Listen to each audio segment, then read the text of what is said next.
Vapi GIDC overbridge નીચેથી પસાર થઈ રહેલ પાણીની લાઇન અકસ્માતે તૂટી ગઈ હોય, જેને લઈને દિવસભર હજારો લીટર પાણીનો વેડફાટ થઈ રહ્યો છે.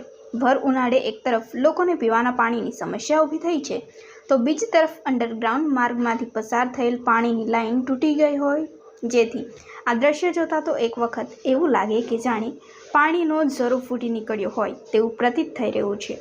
વાપી જીઆઈડીસી યુપીએલ ઓવરબ્રિજ નજીકમાં અંડરગ્રાઉન્ડ માર્ગમાંથી પાણીની લાઇન પસાર થાય છે. અહીંથી દિવસ રાત અસંખ્ય નાના મોટા વાહનોની અવરજવર રહે છે, તેમજ રાહદારી તથા કંપનીના કામદારો પણ અહીંથી જ અવરજવર કરે છે.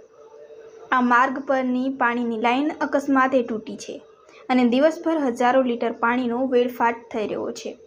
નોંધનીય છે કે આ પાણી માર્ગો ઉપર ફરી વળ્યું છે તથા અહીંથી પસાર થયેલી નાનકડી નહેરમાં લીકેજ પણ થઈ રહ્યું છે.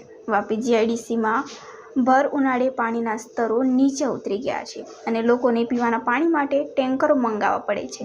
તો બીજી તરફ જવાબદાર વિભાગની ટીમ દ્વારા જનતાને પાણી પુરવઠો મળી રહે તે હેતુથી પાણીની લાઇન પસાર કરવામાં આવી છે.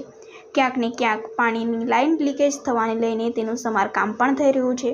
જો કે યુપીએલ ઓવરબ્રિજ નજીકમાં જ માર્ગ પાસેથી પસાર થયેલી અંડરગ્રાઉન્ડ પાણીની લાઇન તૂટેલી અવસ્થામાં જોવા મળી રહી છે અને દિવસભર હજારો લીટર પાણીનો વેડફાટ પણ થઈ રહ્યો છે. પાણી માર્ગ ઉપર પણ ફરી વળ્યા છે, જેને લઈને પસાર થનારા સૌ કોઈ પરેશાન બન્યા છે. જવાબદાર વિભાગની ટીમ દ્વારા સમયાંતરે આ પાણીની તૂટેલી લાઇનનું સમારકામ કરાવવામાં આવે તેવી માંગ સૌ કોઈ કરી રહ્યા છે.